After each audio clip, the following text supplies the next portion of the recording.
Bonjour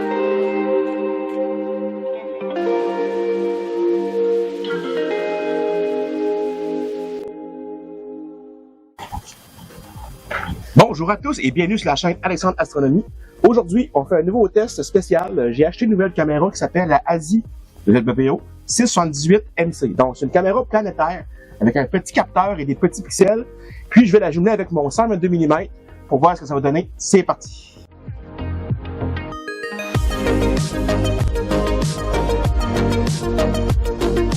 Petite parenthèse, hier, j'avais essayé de pogner l'impact du premier étage de la Falcon 9 sur la Lune. Puis, comme tout le monde s'est rendu compte, c'était pas visible. Donc, j'avais pris ce setup-là. J'étais un peu déçu de tourner un intro là-dessus en plus. Fait que là, je pense pas que je vais sortir mon intro parce que j'ai pas de résultat. Mais, regarde, si on n'essaye pas, on ne sait pas. Donc, c'est ça, c'est clair. Aïe, aïe, aïe, que c'est pas froid. Bon, pour ceux qui connaissent pas la chaîne, je peux revenir sur mon équipement que j'utilise présentement. Donc, on commence par un trépied que j'ai homemade, fait en acier. Le but de ça, c'est d'avoir une extension qui soit aussi robuste et lourd. Parce que plus c'est lourd, plus c'est stable. Qui permet, si jamais je veux prendre une cible qui est proche du zénith, proche du méridien aussi, d'être capable d'aller la pointer sans problème, sans peur. Parce que c'est ça qui nous fait peur, les astronomes, c'est que le télescope touche la monture et que tout pète. Ensuite, j'ai la monture, justement, c'est la HEQ5 Pro. Donc, très bonne monture. Depuis 2021 que j'ai ça guide super bien. J'ai installé le kit Rowan dedans, donc c'est un kit de courroie qui remplace les gears en laiton. Super. Ensuite, Laser Plus, que j'aime bien. Seul défaut, déconnexion de temps en temps. Puis des fois, je suis à 6 pieds et déconnecte quand je suis en hotspot qui appelle. On est capable de parler du monde sur la Lune, mais on n'est pas capable de se connecter en ISIR à 6 pieds. Ça, je trouve ça un peu niaiseux. Mais en tout cas, ça part de ça, c'est simple, ça va bien. Ensuite, j'ai le ZWO IAF, donc c'est un focuseur automatique, motorisé. Fonctionne très bien, rien à dire là-dessus, on n'ira pas plus loin là-dessus. Ensuite, j'ai gardé le réducteur Flatner 8X. Je pensais mettre rien pour avoir un plus gros zoom, mais je pense pas être capable de faire le focus, donc on va rester avec cette version-là qui est, je sais que ça marche, donc j'ai essayé hier aussi quand j'ai essayé de faire la fusée, très déçu. Mais au moins j'avais un bon focus et des belles étoiles. J'ai aussi un petit tiroir à filtre, avec un filtre présentement UV IR-Cut que je vais sûrement remplacer par le Duoband. Ensuite, qu'est-ce qu'il nous reste? Le Gitscope, donc c'est un abonné aussi, 60 mm f4, donc 240 de focale, c'est suffisant pour ça en masse. Et j'ai aussi, comme on disait, la 678 MC, donc caméra planétaire qui va être utilisée en ciel profond. Oh, oui. Donc pour l'équipement, je pense bien que c'est ça. La ZWO ASI 678 MC, c'est une caméra planétaire à la base, qui peut aussi être utilisée pour du guidage. Puis justement, moi, je l'avais acheté aussi, surtout pour le guidage, parce que j'ai maintenant 2 montures, donc j'avais juste une canne de guidage. Mais aujourd'hui, je l'essaye en ciel profond. Ce que j'aime bien, c'est qu'elle a un petit capteur de 7 mm par 4 environ, avec des pixels de 2 UN, comme je disais. Jumelé avec la 122, ça va faire un effet de zoom assez important. Puis, normalement, on aurait de quoi de pixeliser avec des gros pixels, mais là, vu que les pixels sont petits, il y a de la définition à faire. Puis, avec les 122 mm de diamètre, on devrait en avoir quand même. Après ça, ça prend un excellent guidage et un excellent ciel aussi. Ah, un écureuil! Bon, c'est bien beau tout ça, mais en photographie quoi? J'y ai pensé un peu, ça va être la cible M27, Messier 27, la nébuleuse de la Terre. Donc, c'est une nébuleuse assez brillante, qui sera assez grosse dans le champ que je vais avoir avec ce setup-là. Je vais la photographier sûrement en Duoband, parce que hier, je l'ai essayé juste pour le fun en UV IR-Cut, donc tu sais, un kit UV IR-Cut. Avec 3 minutes, c'est déjà quand même pas pire en live stacking.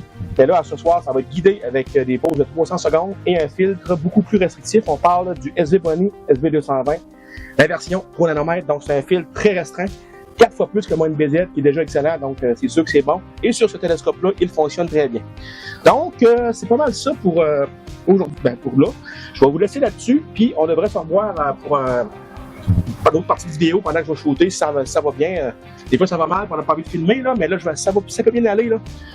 Je vais être avec vous autres ce soir. Donc, à tantôt.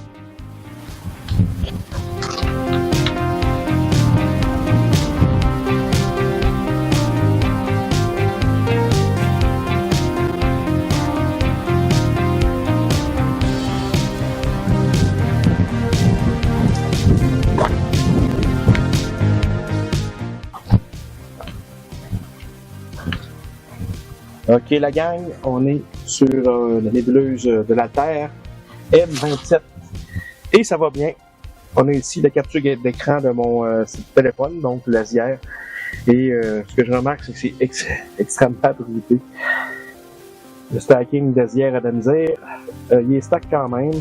Il y a une nouvelle qui s'en vient, mais c'est assez bruité. Donc, j'espère que les darks vont aider.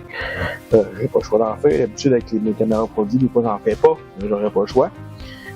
On a un beau zoom. Les détails, ils s'en viennent quand même bien. Mais c'est pas mal plus bruité que je pensais. Mais c'est normal, il fait quand même 26 degrés, peut-être 24, 23, 24 degrés. Le ciel est quand même pas parfait. La lune est quand même jaune. Elle se lève là-bas. Donc, c'est ça pour ce soir. Donc, on se revoit pour les résultats. Je vous souhaite une très bonne soirée ou une très bonne journée, ça va dépendre. Moi, c'est ma soirée. Il est rendu, attendez un petit peu, 23h10 et 54 secondes. Donc, à plus.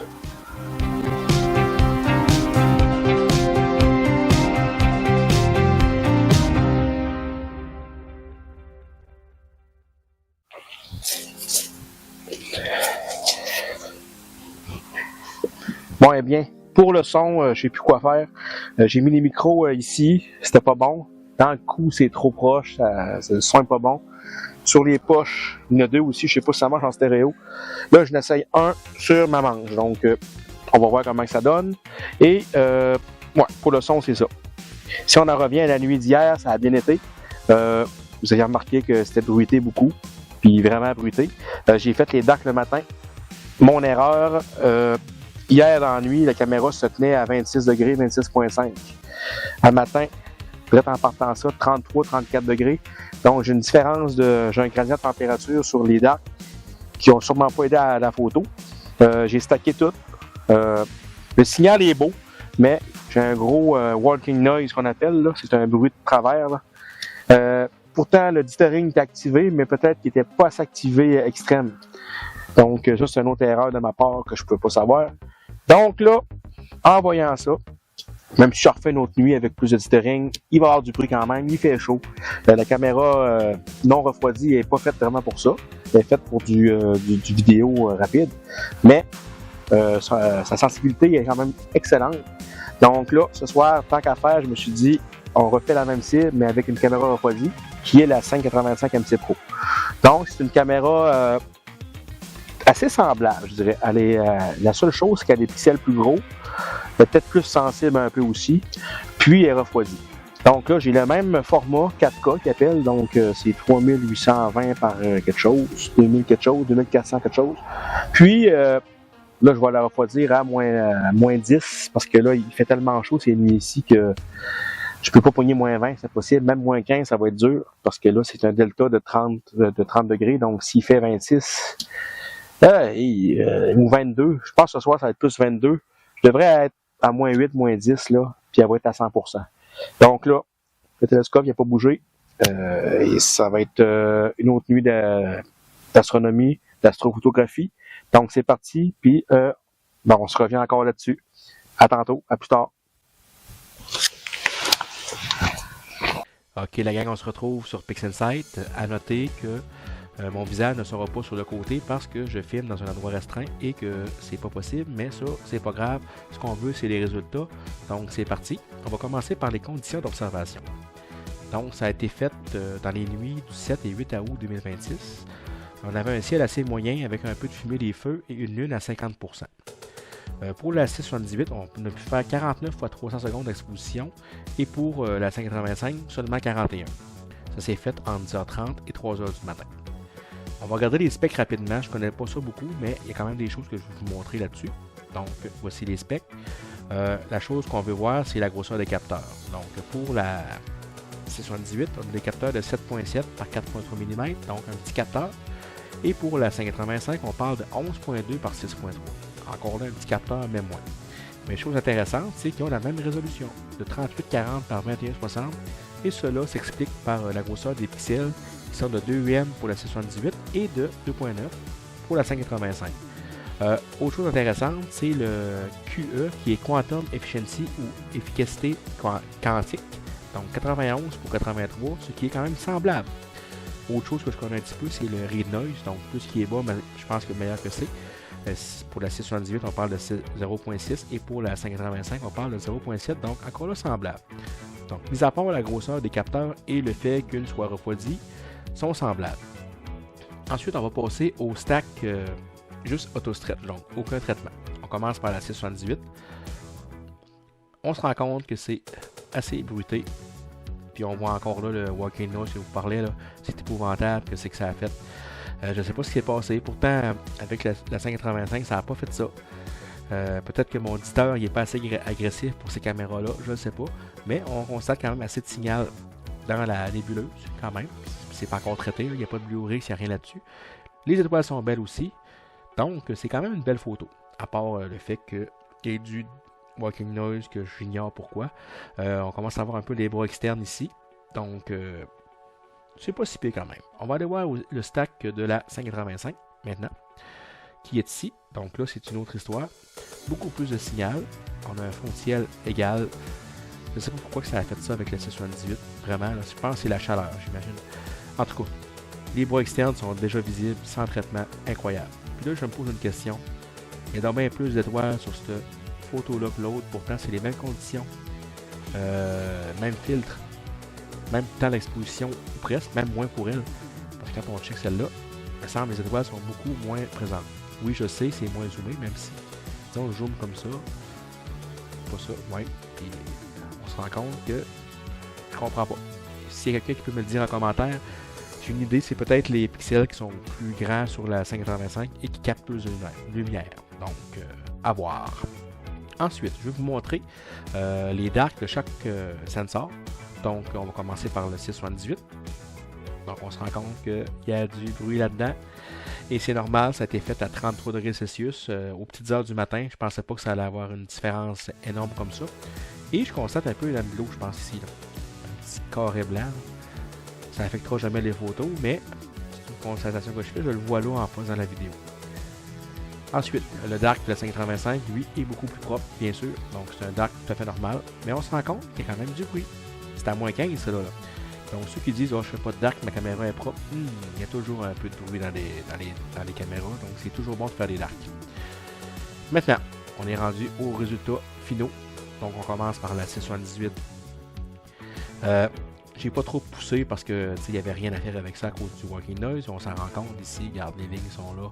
J'ai tout fait pour l'éliminer, mais c'est impossible. Mais si on zoome au centre, on se rend compte qu'on a quand même très beaux détails sur la nébuleuse. On commence à avoir des structures au milieu, ce qui est très intéressant. C'est sûr qu'il n'y a pas grand détail externe avec les deux bras. Même j'en ai perdu au traitement, je ne sais pas pourquoi. Là. Puis on dirait qu'ils ont comme été comme étouffés par le walking noise, là, vous voyez. Là. Donc, c'est ce qui est ça.